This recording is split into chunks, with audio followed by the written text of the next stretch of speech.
vamos ver os canais de comunicação científica.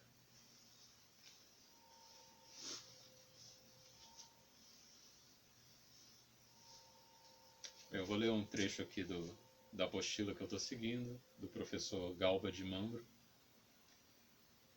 Conceito e significado social dos canais. A confiabilidade é, portanto, uma das características mais importantes da ciência, pois a distingue do conhecimento popular não científico. Para obter confiabilidade, além da utilização de uma rigorosa metodologia científica para a geração do conhecimento, é importante que os resultados obtidos pelas pesquisas de um cientista sejam divulgados e submetidos ao julgamento de outros cientistas, seus pares. A ampla exposição dos resultados de pesquisa ao julgamento da comunidade científica e sua aprovação por ela propicia confiança nesses resultados.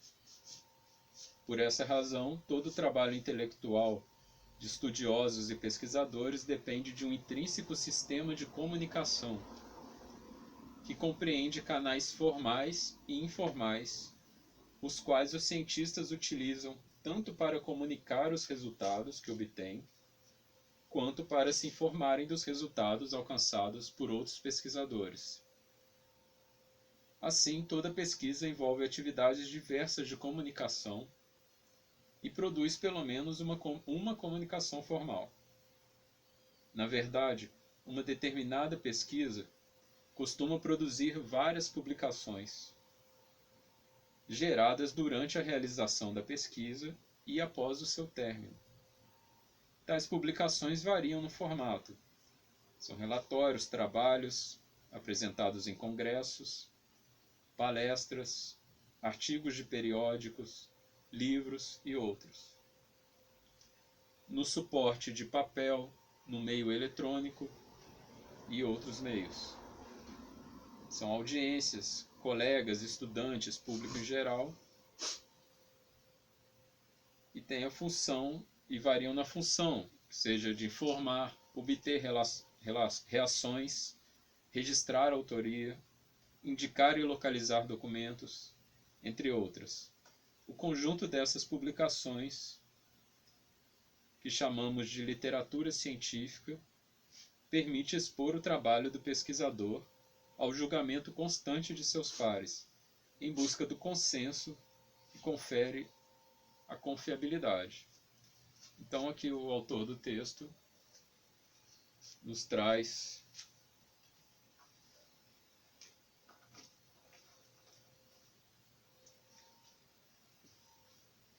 o conceito e o significado social desses canais de comunicação científica. Então, enquanto você faz uma pesquisa, você está sempre, às vezes, registrando um assunto antes que alguém faça, ou não exatamente numa concorrência, mas para que as pessoas saibam que você está pesquisando isso e alguém te ajude com alguma fonte nova. Você apresenta a pesquisa no meio do caminho para as pessoas poderem te corrigir, te dar algum toque, ou te ajudar da maneira que eu falei.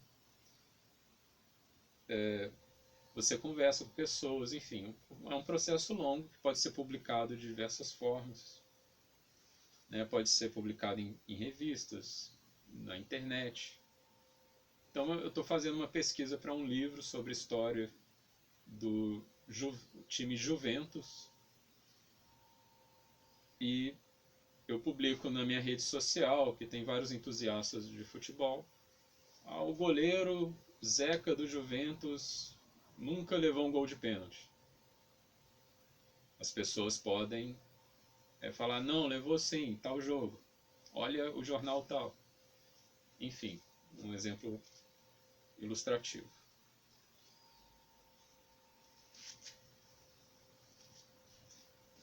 Então, quais são como funcionam, os canais de comunicação científica, no caso os escritos?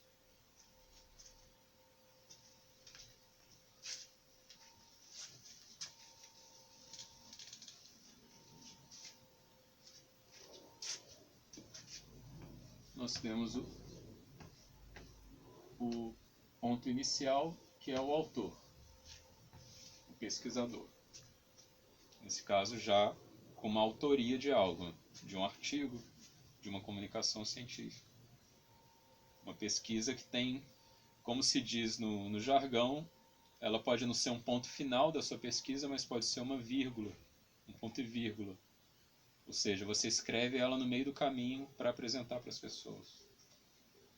O autor e a sua pesquisa já materializada. Essa pesquisa é materializada em um documento científico.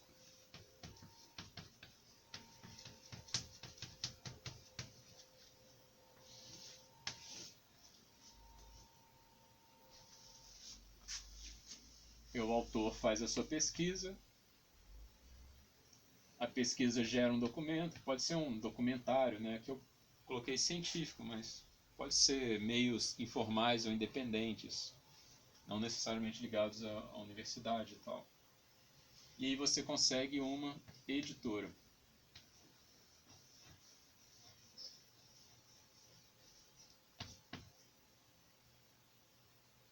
Essa editora vai distribuir a sua pesquisa, né? Ela vai cuidar da impressão, normalmente da capa, da arte, de vários aspectos. Vai revisar a língua portuguesa, enfim, depende bastante. Mas ela basicamente vai tornar a sua pesquisa de um documento científico que você tem no seu computador, nas suas anotações, finalizado em um produto, vamos colocar assim, que vai ser colocado em uma livraria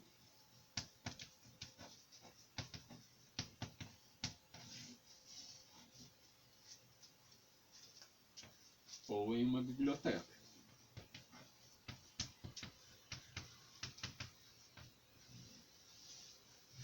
Que são dois locais parecidos, né? Para falar uma obviedade, a livraria vende os livros e a biblioteca empresta os livros por um determinado tempo. Porém, são muito parecidas. Né? As livrarias de livros usados, os sebos, que vendem livros diversos. Há livrarias especializadas, livrarias de livros religiosos, livrarias de uma editora específica. Assim como bibliotecas também podem ser especializadas, podem ser biblioteca de livros históricos, setor da biblioteca de tal assunto. Mas a pesquisa do autor acaba vindo por esse caminho. Ela é lançada, obviamente, ou normalmente, né, na grande maioria das vezes, em livraria, e da livraria ela vai para a biblioteca. Acontece às vezes do autor solicitar que a editora doe diretamente para a biblioteca. Pode acontecer também.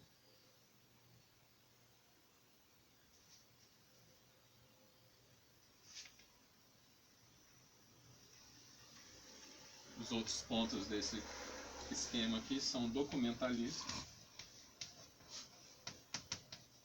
que vai fazer aquele trabalho de extração. Vai resenhar o livro, vai colocar no jornal, vai fazer uma crítica, vai resumir, vai comentar, vai indicar. E você tem também o leitor. O leitor.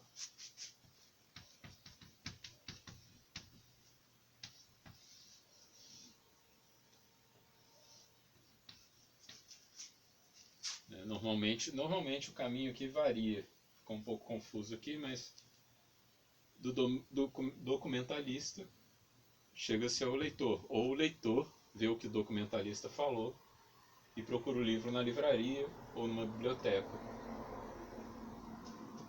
O leitor pode conhecer o autor, por exemplo, e procura o seu livro.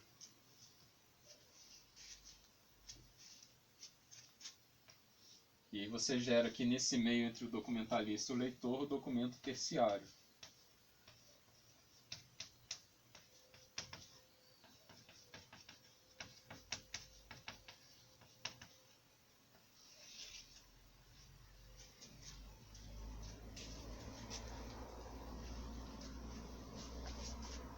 que são produções que não necessariamente são, né, uma pesquisa inédita, um lançamento de livro, mas que são comunicações entre leitores de livros, entre entusiastas do mesmo assunto.